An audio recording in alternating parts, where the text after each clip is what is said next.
Alhamdulillahilladzi bi ni'matihi tatimmus shalihat wa bi fadlihi tatanazzalul khairat wa bi hadihi ihdahdal muhtadun. Asyhadu an la ilaha illallah wahdahu la syarika lah wa asyhadu anna Muhammadan abduhu wa rasuluhu la nabiyya ba'dah. Rabbi shrah li sadri wa yassir li amri wa hlul 'uqdatam min lisani yafqahu qawli wa ba'd.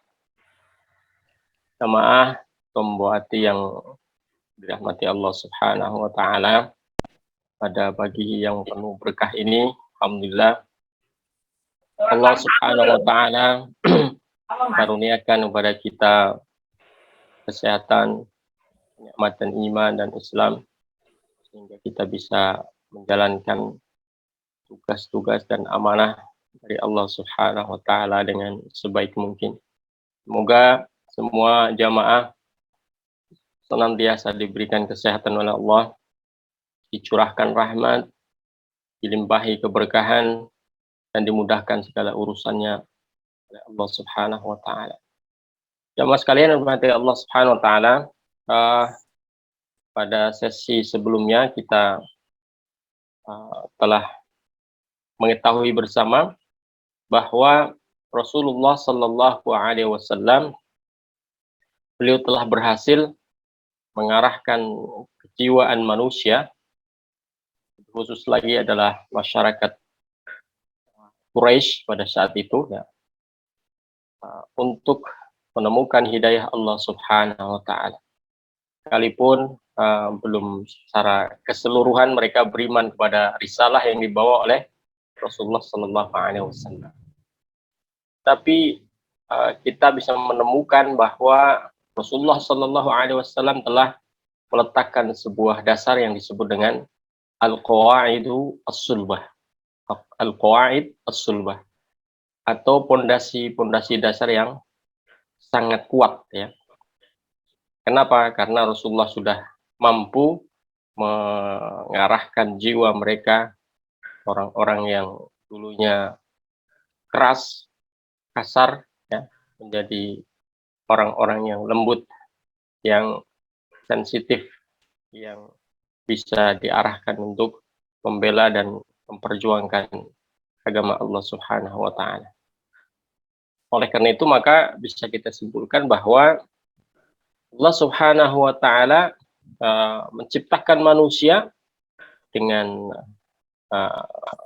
membekali iradah, obsesi, mimpi, ya, harapan, dan di sana ada kemungkinan, dan kemungkinan tersebut adalah bisa untuk dikembangkan, bisa untuk dibersihkan, bahkan sebaliknya bisa untuk direndahkan atau dijelek-jelekan atau disesatkan. Nah, tergantung kita bisa mengarahkan ke arah yang mana. Maka di sela-sela kekacauan tersebut, Rasulullah Shallallahu Alaihi Wasallam sangat memahami, ya, kondisi sosial dan psikologis yang begitu mencekam, ya, di Jazirah Arab secara umum. Dan Rasulullah menangkap peluang tersebut dan mampu untuk mengarahkan mereka ke arah yang lebih baik, ya. Mengajarkan mereka hidayah Allah Subhanahu wa taala dan mengubah wajah mereka menjadi wajah baru, wajah yang dicahayai oleh hidayah Allah Subhanahu wa taala, mengubah mereka menjadi sosok manusia baru dengan status baru, yaitu al-mu'minun al-muslimun, ya. Ini secara umum, ya, secara umum yang kita kaji pada sesi sebelumnya. Kemudian jamaah pembaca yang dirahmati Allah Subhanahu wa taala, kita akan menelisik bagaimana keajaiban jiwa ini di dalam Al-Qur'an. Jamaah sekalian dirahmati Allah Subhanahu wa taala, kalau kita telisik bahwa ada sekitar 149 kata an-nafsu disebutkan di dalam Al-Qur'an. Allah menyebutkan kata an-nafsu, atau kita terjemahkan dengan jiwa manusia, itu ada sekitar 149, ya. Dari 149 kata tersebut, ya, kita simpulkan bahwa dihadirkannya kata itu dengan tujuan dua. Yang pertama, ya, bahwa Allah menyebutkannya sebagai salah satu tanda kekuasaan. Artinya kita diperintahkan untuk merenungi, ya, apa yang menjadi. Kemudian yang kedua, bahwa sesungguhnya Allah memerintahkan orang yang beriman untuk merenungi tanda-tanda kekuasaan tersebut, ya. Kalau tadi meyakini bahwa itu merupakan tanda-tanda kekuasaan Allah Subhanahu wa Ta'ala. Kita akan menulis hal tersebut lebih dalam lagi, insya Allah. Sama sekalian rahmati Allah Subhanahu wa Ta'ala, lihatlah bagaimana Allah Subhanahu wa Ta'ala memerintahkan kita di dalam Al-Quran, wa fi anfusikum afala tubsirun, ya. Dan apa yang ada dalam diri kalian, an-nafs kalian, jiwa kalian, maka tidakkah kalian itu tubsirun, ya, tubsirun. Nah, ini rahasia tersendiri yang harus kita temukan, ya. Jadi jamaah sekalian rahmati Allah Subhanahu wa Ta'ala, kalau kita hanya melihat dengan penglihatan biasa, maka bisa dikatakan dengan nazara yanzur, ya, nazara yanzur. Nah, karena kita melihat dengan penglihatan biasa, atau bisa dikatakan melihat dengan mata fisik, ya, maka diungkapkan dengan ungkapan nazara yanzur, ya. Maka ada sebuah alat, ya, yang dipakai untuk membantu penglihatan kita. Dalam bahasa Arab disebut dengan minzarah, ya, minzarah. Ini nazara yanzur, melihat dengan fisik, kedua mata kita, fisik, ya. Kalau melihat tidak hanya dengan kedua mata kita, tapi dengan mengolah akal pikiran kita, maka bisa diungkapkan dengan kata ro'a yaro, ro'a yaro. Maka ketika seorang telah mengamati, kemudian dia punya ide dan gagasan, maka dikatakan lahu ra'yun, dia punya ra'yun, dia punya ide dan gagasan. Kenapa dikatakan punya ide dan gagasan? Karena dia melihat dan menyimpulkan. Lihat dan menyimpulkan.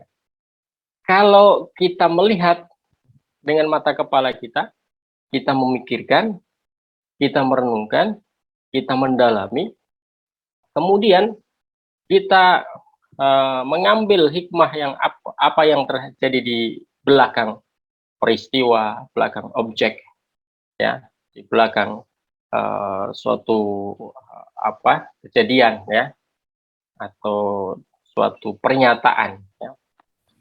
Maka dikatakan dengan ungkapan basara yabsuru, ya, basara yabsuru.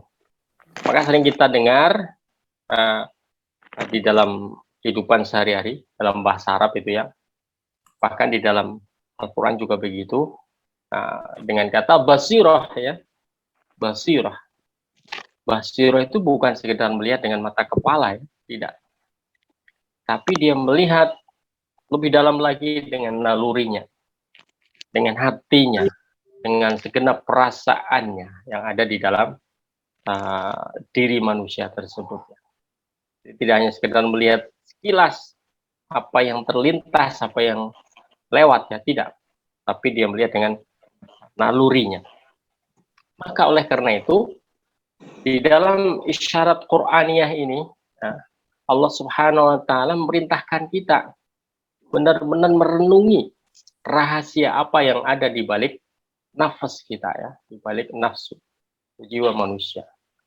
Nah, bahkan objek tersebut bukan orang lain, tapi objek tersebut diarahkan kepada kita. Di mana kita temukan?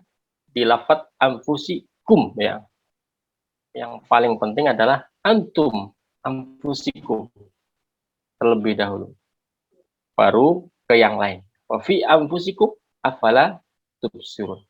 Inilah rahasia mengapa Allah Subhanahu wa Ta'ala benar-benar memerintahkan kita untuk merenungi, melihat, mencermati, menganalisa, menyimpulkan, mengambil hikmah, ambil pelajaran dari segala keajaiban ya, kejadian peristiwa yang ada dalam diri kita masing-masing. Jamaah sekalian mati Allah Subhanahu wa taala, apa yang ada di dalam diri kita ya, seringkali kita merasakan sesuatu yang bisa menyenangkan ya, bisa mengembirakan, bisa membuat kita bahagia, bisa membuat kita bersemangat, termotivasi, terpacu dan terpicu, membuat kita jauh melesat ya. Tapi sebaliknya bisa saja anfus kita, jiwa kita ya, menjadi lemah, menjadi down, menjadi sakit, menjadi carut marut, menjadi tidak karu-karuan, dan seterusnya ya. Sejuta ya, hal-hal yang negatif mungkin bisa terjadi di dalam diri kita ya. Ala kulli hal, bisa dikatakan bahwa ada potensi asyarru, ada potensi al-khairu ya. Dan keduanya menjadi ujian bagi jiwa manusia. Maka Allah tegaskan di dalam ayat yang lain, wa nabluukum bil khairi wasyarri fitnah ya. Dan kami uji kalian dengan al khair wasyarr, sesuatu yang baik, yang menyenangkan, yang menggembirakan, yang membuat kita semangat dan lain sebagainya ya. Dan juga sesuatu yang buruk ya, yang membuat kita sedih, gundah, gulana, kita tidak karu-karuan perasaannya, bahkan kita punya pikiran-pikiran negatif ya, baik kepada diri kita atau kepada orang lain. Al-khair wasyarr, semuanya itu apa? Fitnah, sebagai ujian dari Allah Subhanahu wa taala. Nah, maka oleh karena itu jamaah sekalian mati Allah Subhanahu wa taala ya, potensi manusia untuk memiliki jiwa yang sehat, memiliki jiwa yang sakit ini, kedua-duanya sangat mungkin terjadi ya, sangat mungkin terjadi. Hal yang perlu kita perhatikan adalah sekarang ini ya, yang menjadi poin perhatian kita, karena kita berupaya untuk tampil dan juga menjadi sosok yang muslih ya, memperbarui ya, atau menghadirkan sebuah kebaikan. Maka yang kita bahas di sini adalah bagaimana mengetahui faktor-faktor yang menyebabkan jiwa manusia itu sakit menurut Al-Quran. Kita tidak bahas jiwa yang sehat ya, tapi jiwa yang sakit. Jadi kita posisikan kita sebagai dokter, kita sebagai tabib, kita sebagai sosok yang ingin menghadirkan kesehatan jiwa di dalam masyarakat. Bagaimana kata Quran terkait dengan faktor-faktor yang menyebabkan jiwa manusia itu sakit ya? Secara umum ya, bahwa di sana ada dua faktor ya, ada dua faktor yang menyebabkan munculnya penyakit jiwa di dalam manusia. Yang pertama yang disebut dengan sira'un dakhiliyun atau internal konflik ya. Yang kedua disebut dengan ta'thirun jasadiyun atau disebut dengan fisik efek ya.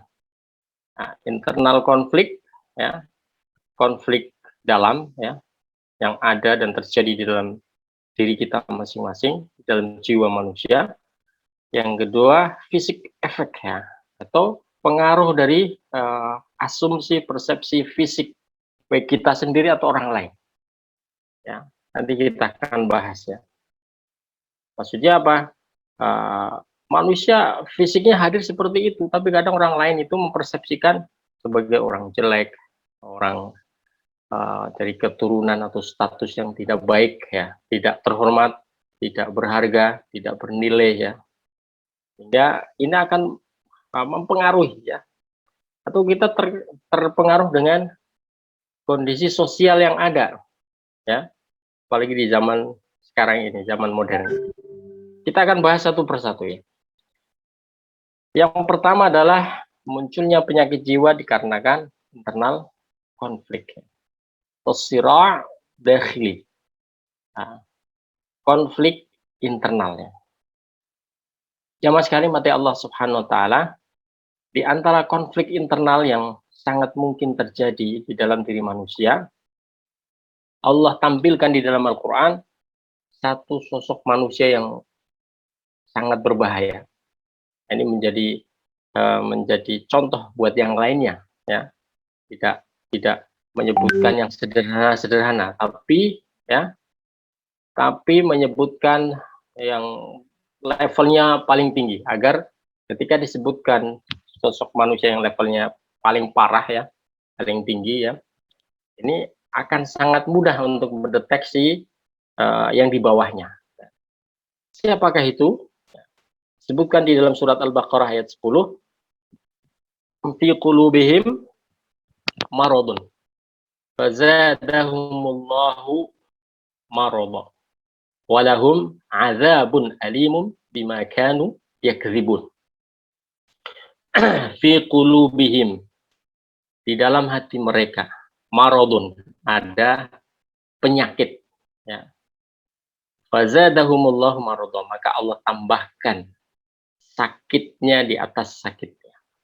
Walahum azabun alimun bima kanu yakdzibun, dan mereka akan mendapatkan siksa yang sangat pedih dari apa yang mereka dustakan, ya.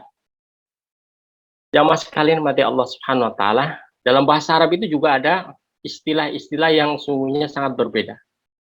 Ada marodun, ada sakomun, ya.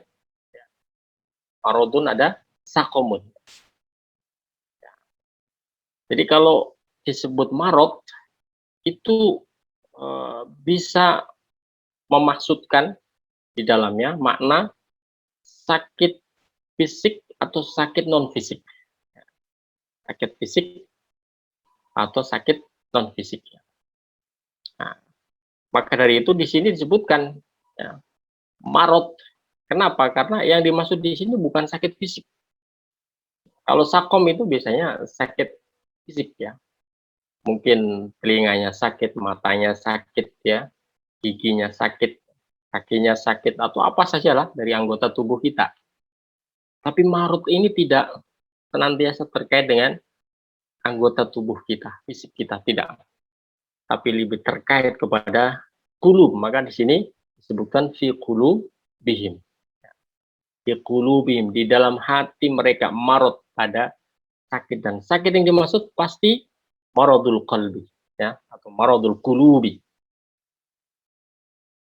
Sakit hati, sakit jiwa, ya, jiwaan. Fazadahumullahu marada, maka semakin hari semakin bertambah sakit mereka, semakin parah, ya.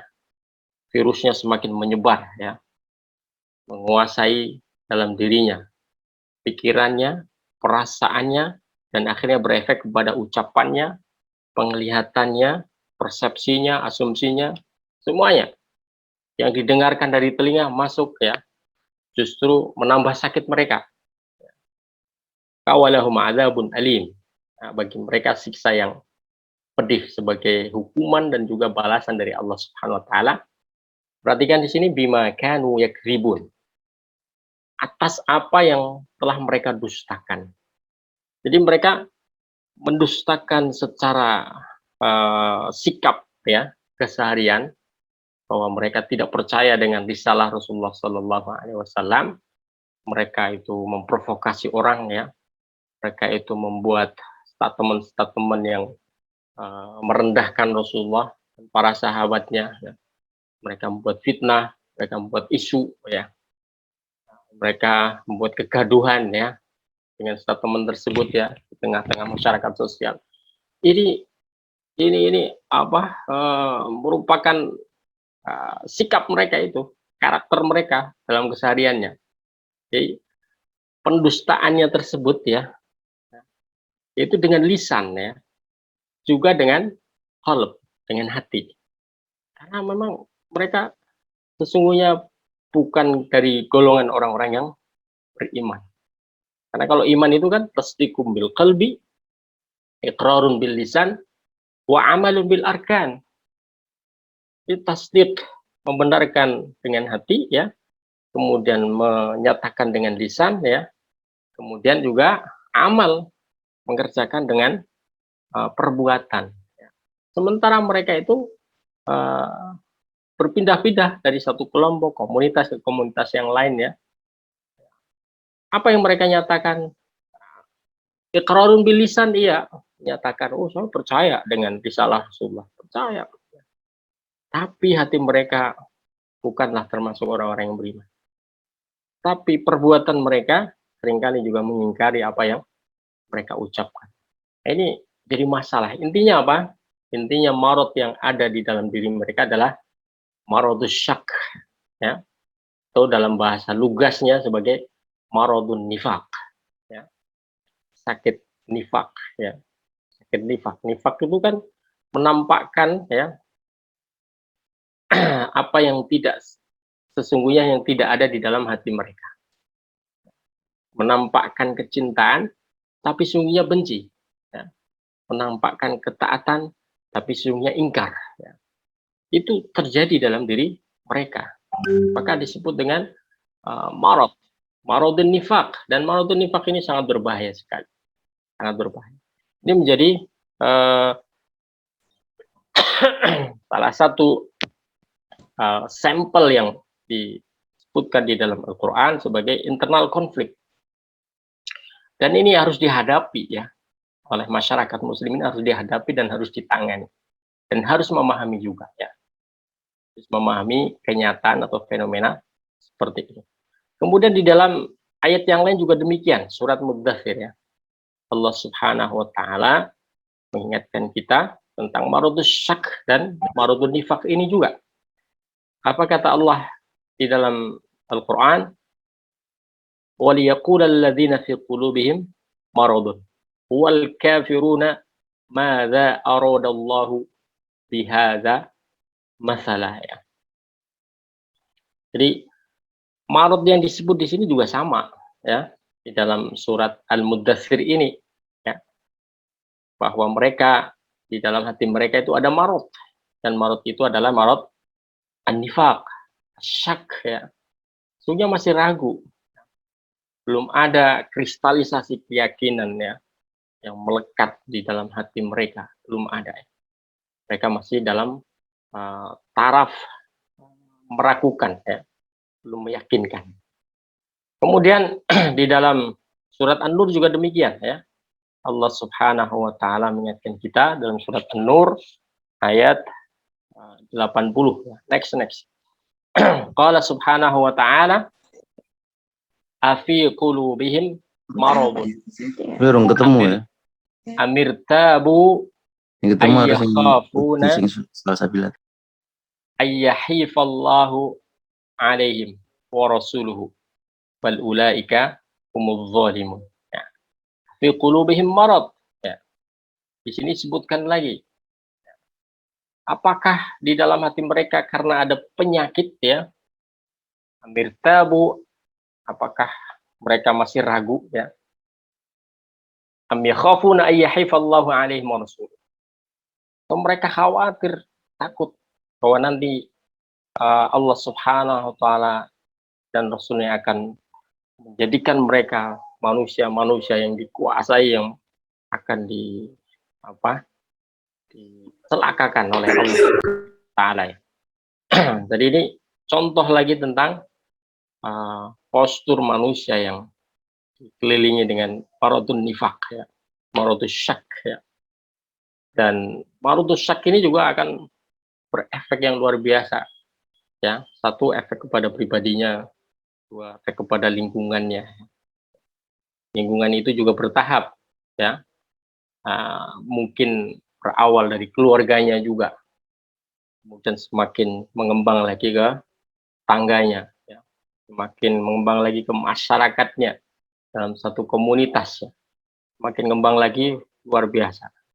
Apalagi sekarang ya, batasan-batasan area wilayah ini seakan-akan sudah menembus batas ya. Ketika seseorang dengan kenifakannya itu diungkapkannya dengan lisan ya, mungkin sebatas tetangganya ya. tetangganya, mungkin temannya, sahabatnya. Tapi sekarang ini bisa luar biasa dengan lisan, ya. Kemudian tambah lagi dengan tulisan, tambah lagi dengan media massa. Oh, luar biasa ini.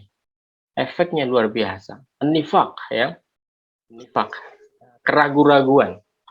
Ragu terhadap yang paling utama yang membahayakan adalah ragu terhadap apa yang menjadi risalah Allah Subhanahu wa taala diturunkan kepada Nabi Muhammad sallallahu alaihi wasallam. Apa yang ada dalam Al-Qur'an, apa yang dalam hadis, ya.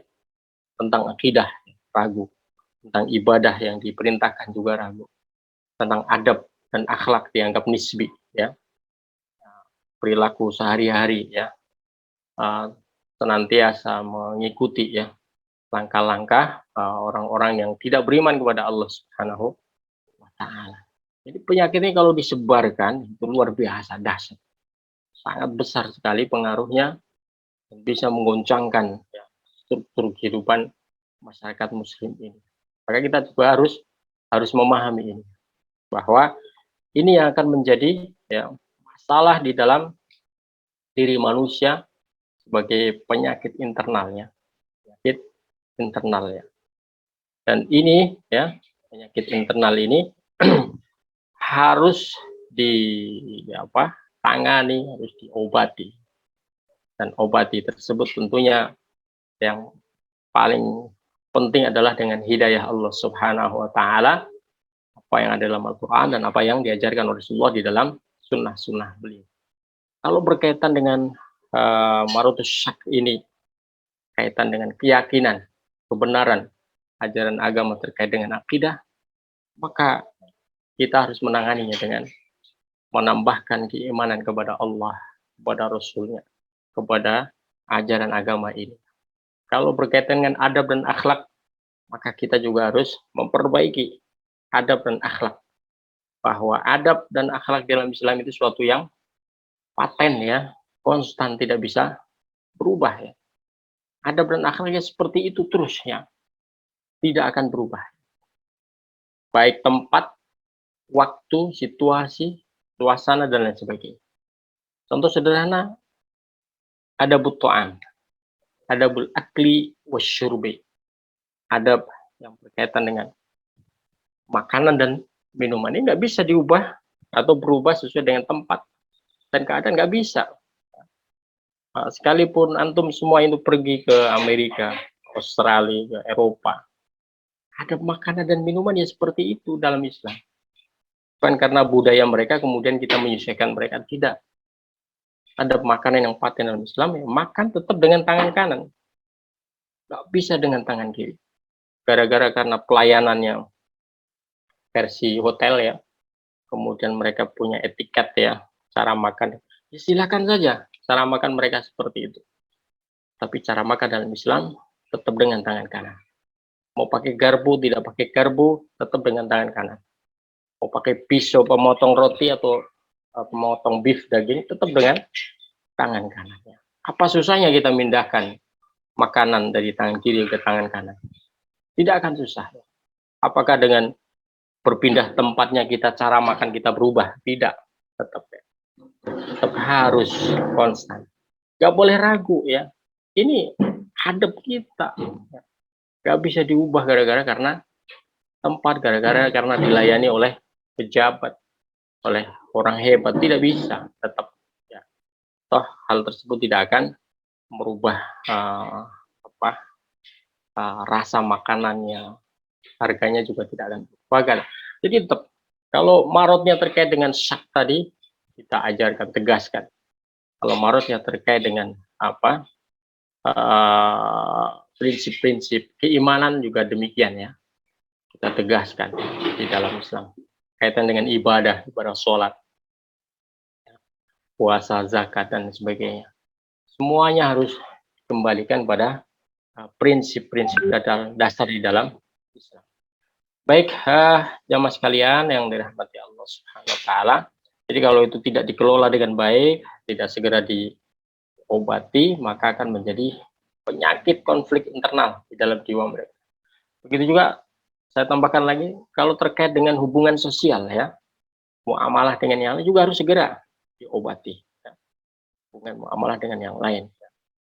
Ya. Persepsi kalau dalam bahasa Al-Quran, adzon ya, adzon. Atau sikap-sikap hidup, misalkan as-sukhriyah, mengejek yang lainnya. Nah, ini juga jadi penyakit ya. Ya ayyuhalladzina amanu la yaskhar qaumun min qaumin asa ayyakunu khairum minhum.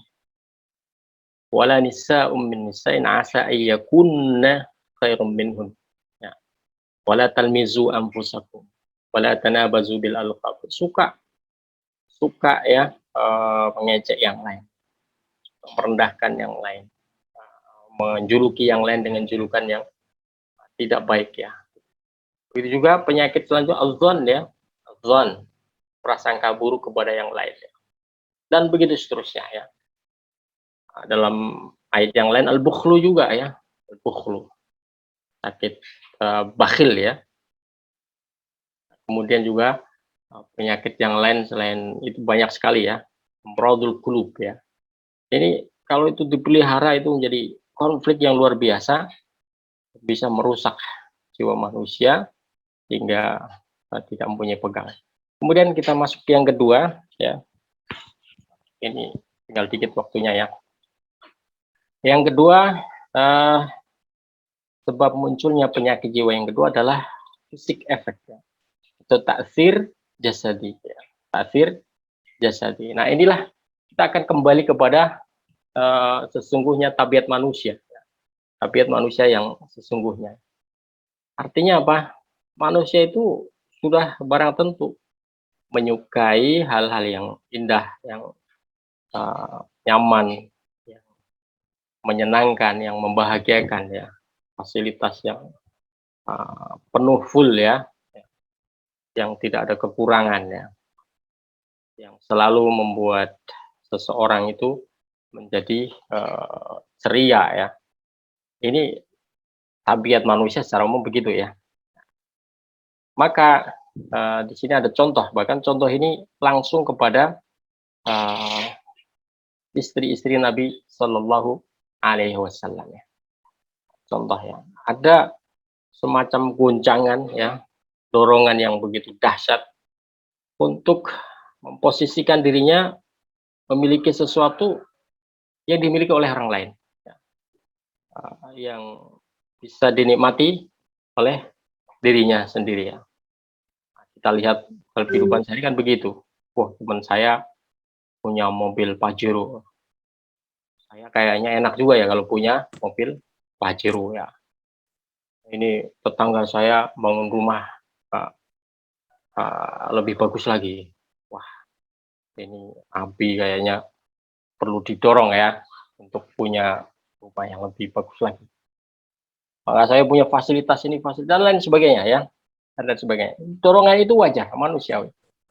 Manusiawi. Tapi dorongan tersebut harus diukur ya dengan kondisi situasi masing-masing dan bukan semata-mata karena dorongan sekedar untuk menikmati. Kita untuk menikmati hal tersebut. Maka oleh karena itu hal tersebut terjadi juga di dalam keluarga Rasulullah Shallallahu Alaihi Wasallam. Lihatlah contohnya di dalam surat Al-Ahzab. Allah Subhanahu Wa Taala sangat lugas sekali memberikan contoh tersebut ya. Allah Subhanahu Wa Taala berfirman, ya nisa an-nabi lastunna ka ahadim minan nisa in taqaitunna fala takhda'na bil qawli fayatma'a alladhi fi qalbihi marad wa qarna fi buyutikunna wala tabarrajna tabarrujal jahiliyatil ula. Dan seterusnya sampai ayat terakhir ada wa aqimnas shalah wa atinaz zakah wa ati'nallaha wa rasulah innama yuridullahu liyuthiba ankum rijsa ahlal baiti wa yutahhirakum tathhira. Ini luar biasa. Jadi ditampilkan contohnya, kejadiannya, peristiwanya. Kemudian kalau kita lihat di ayat selanjutnya 23 dan 24 ditampilkan juga solusinya. Ya, tampilkan juga solusinya untuk meredam dorongan nafsu syahwat ya. Nafsu syahwat jangan dikira hanya terkait dengan apa ya, terkait dengan seksual, tidak ya. Syahwat itu ya syahwatul akli, syahwatul ta'am, syahwatul syarab, syahwatul kalam ya, syahwatul batal lah intinya. Juga syahwatul riasah kepemimpinan, ingin jadi pemimpin, tampil hebat di depan, di atas ya. Ya sekedar ingin jadi ya, sekedar ingin memiliki dan sekedar ingin duduk di dalam jabatan. Nah, ini jelas tercela ya. Tapi kalau ada tujuan yang mulia tidak masalah. Syahwatul riyasah, penyakit-penyakit mendorong manusia untuk memiliki sesuatu, mendapatkan sesuatu. Nah, ini terjadi dalam kehidupan keluarga Rasulullah SAW. Jadi harus dibedakan ya antara keluarga orang-orang beriman dengan keluarga yang lain yang hedonis ya, tanpa aturannya, tanpa ada. Maka di sini coba lihat, saya sampaikan sekilas ayat 23, ayat berapa? 33, 34. Apa solusinya?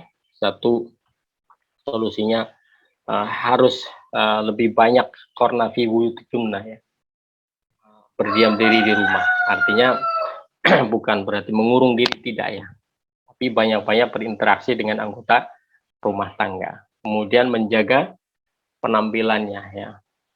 Stylish atau tidak stylish itu kebutuhan, tapi harus dijaga sebenarnya. Termasuk juga kehidupan wanita. Kemudian juga menegakkan sholat, menjaga sholatnya. Kemudian membersihkan hartanya, ya, yang zakat. Mentaati Allah dan Rasulnya. Sisi yang lain apa? Wadhkurna ma yutla fi buyutikunna. Sering-sering baca Quran ya, di rumah. Ya. Dan juga membacakan apa? Al-hikmah. Membacakan hadis-hadis Rasulullah atau kata-kata hikmah yang bijak. Sehingga meluluhkan kondisi jiwa ya, hati kita masing-masing dalam keluarga kita terutama ya, paling penting. Teman sekalian, selanjutnya next ya, yang menjadi pengaruh ya. Jadi yang pengaruh kejiwaan manusia itu juga karena ya, apa? Lupa dengan nikmat Allah Subhanahu wa taala yang sungguh sudah melekat pada diri manusia.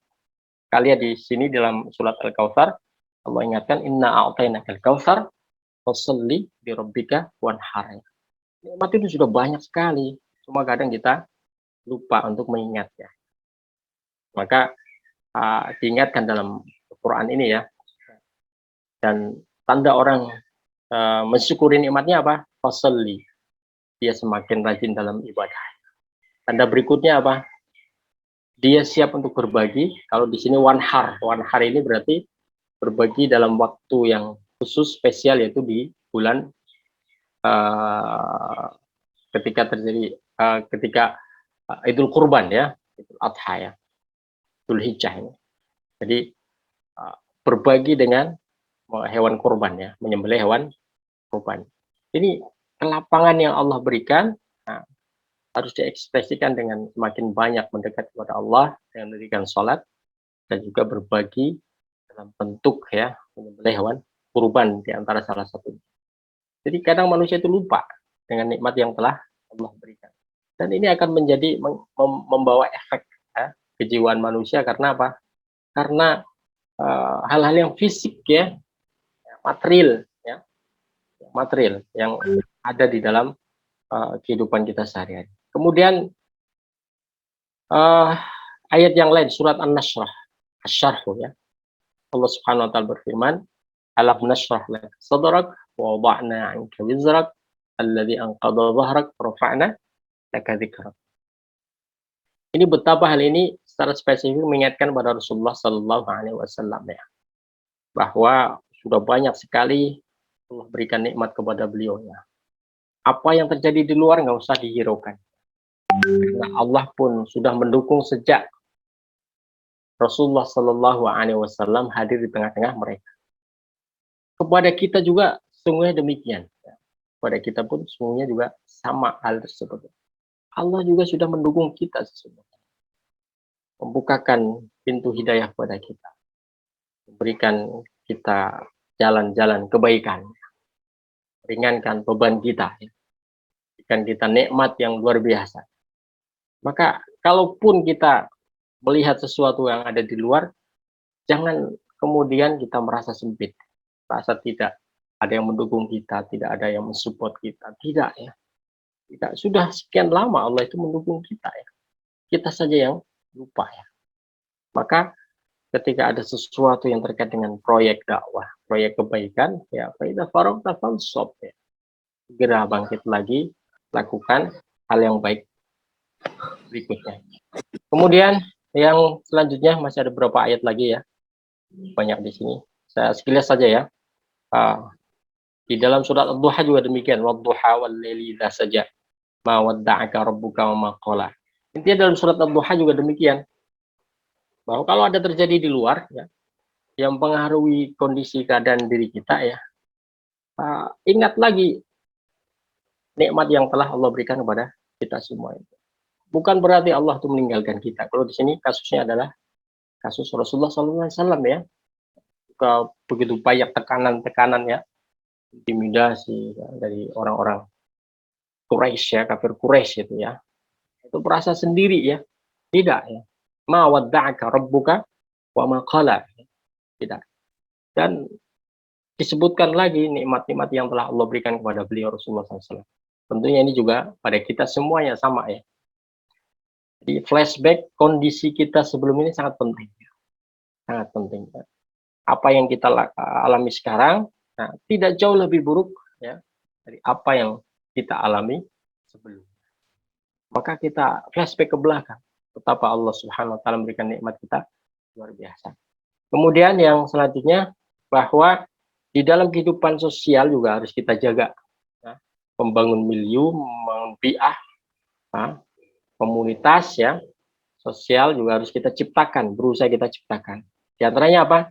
Tidak boleh melakukan diskriminasi sosial. Nah, ini next ayat selanjutnya itu surat Abasa ya. Rasulullah pun ditegur ya. Ditegur tidak boleh ada diskriminasi. Ini akan menimbulkan konflik ya, konflik kejiwaan. Akan menimbulkan ta'fir jasadi tadi ya. Tidak boleh ya. Nah, ini kasusnya ma'ruf semuanya terkait dengan sahabat Abdullah bin Maktum ya. Yang saat itu dicuekin oleh Rasulullah SAW gara-gara karena Rasulullah menerima tamu-tamu besar, tokoh-tokoh besar dari orang kafir Quraisy dengan harapan tokoh-tokoh tersebut kalau saya terima kan nanti bisa menjadi peluang ya, peluang mereka masuk Islam sehingga kita dapat dukungan. Sementara yang sudah masuk Islam tidak diperhatikan. Ini juga menjadi teguran buat kita semua. Kita tidak boleh melakukan diskriminasi sosial secara internal atau eksternal juga tidak boleh ya. Jadi kita harus perlakukan sama hak-hak mereka dan juga kita harus mengingat kewajiban kita juga semuanya. Tidak boleh ada diskriminasi sosial berarti terkait dengan status sosial ya. Tidak boleh ya. Yang satu ini tokoh besar, yang satu kalau mereka punya kebutuhan, kita harus respon kebutuhan tersebut. Ya. Kemudian next juga di dalam surat Al-Anfal ya, Rasulullah SAW ditegur oleh Allah Subhanahu Wa Taala terkait dengan tawanan perang. Next lagi juga di dalam surat At-Taubah ya ayat 113 bahwa Rasulullah SAW pernah ditegur oleh Allah Subhanahu Wa Taala ketika beliau ya mendoakan ya orang-orang musyrik ya yang punya hubungan kerabat dengan beliau ya yang masih belum beriman ya. Nah, intinya bahwa kembali ke tadi ya bahwa ada batasan-batasan yang harus diperhatikan di dalam kehidupan sehari-hari ya agar semuanya itu bisa berjalan dengan damai, aman, tentram, seluas. Kemudian next lagi dalam surat Tahrim juga demikian ya. Allah Subhanahu Wa Taala menegur Nabi Shallallahu Alaihi Wasallam saat beliau dikalahkan tabiat kemanusiaannya ya. Beliau gara-gara karena sikap ya istrinya yang kurang membuat beliau nyaman, akhirnya sudah kalau begitu saya tidak akan minum madu lagi ya kalau menjadi konfliknya. Tidak begitu ya. Posisikan pada posisi yang tepat ya. Kemudian juga Rasulullah SAW ditegur oleh Allah Subhanahu Wa Taala bahwa beliau juga mempunyai nikmat yang luar biasa ya. Jika beliau mampu menyatukan sahabat-sahabat beliau, ya, hati-hati mereka semuanya bersatu dengan naungan kasih sayang beliau sallallahu alaihi wasallam. Qala subhanahu wa ta'ala, "Fa bima rahmatin minallahi linta lahum walau kunta faddan ghalidhal qalbi lam faddu min hawlik." Ya. Jamaah sekalian yang dirahmati Allah Subhanahu wa taala, apa kesimpulannya dari ayat-ayat di atas ya? Kesimpulannya yang terakhir adalah bahwa sekalipun Rasulullah Shallallahu alaihi wasallam itu ya, mendapat dukungan penuh dari Allah Subhanahu wa taala, tapi dalam jiwa beliau tetap manusia biasa yang juga memiliki dorongan tabiat nafsu, ya, seperti umumnya manusia.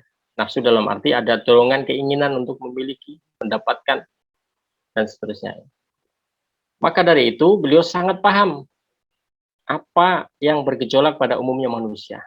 Jadi itu diadakan oleh Allah atas takdir Allah agar beliau paham dalam diri manusia secara umum juga begitu sama ya. Kemudian Allah Subhanahu wa taala ilhamkan kepada beliau jalan bagaimana mengatasi dorongan-dorongan nafsu tersebut ya. Diawali dengan beliau sendiri ya, memahami dirinya sendiri dan akhirnya bisa menjadi contoh bagi manusia secara umumnya bagaimana mengendalikan ya, mengarahkan nafsu manusia tersebut ya. Dan terakhir selain itu bahwa agar manusia secara umum tidak berpendapat bahwa kesuksesan dalam mengarahkan dan mengendalikan nafsu ini ya, itu bukan karena status beliau sebagai seorang nabi ya. Nanti akan ada orang yang beranggapan bahwa beliau kan nabi, kita kan bukan nabi. Nah, bukan begitu ya. Beliau nabi tapi beliau manusia dan beliau mencontohkan hal tersebut bagaimana cara mengatasi nafsu tersebut. Nah, padahal sekalipun dalam waktu yang sama Nabi SAW diarahkan oleh Allah, tapi beliau sendiri juga berusaha untuk mengobati apa yang bergejolak di dalam diri. Jadi sebagai dokter bagi pribadinya, sekaligus dokter bagi kemanusiaan secara umum ya. Baik jamaah sekalian yang Allah Subhanahu wa taala, barangkali itu yang bisa kita renungi, kita kaji dari ayat-ayat Al-Qur'an yang memaparkan bagaimana sesungguhnya rahasia ya, rahasia jiwa di dalam Al-Qur'an tersebut. Semoga Allah Subhanahu wa taala menjaga kita dari jiwa-jiwa yang penuh konflik tadi ya. Nah, bisa tetap menjaga kebersihan jiwa kita di dalam nuansa hidayah Allah Subhanahu wa taala. Demikian, wallahu a'lam bishawab wa nastaghfirullahal azim. Mohon maaf atas segala kurangan dan kekhilafannya. Barakallahu fikum. Assalamualaikum warahmatullahi wabarakatuh.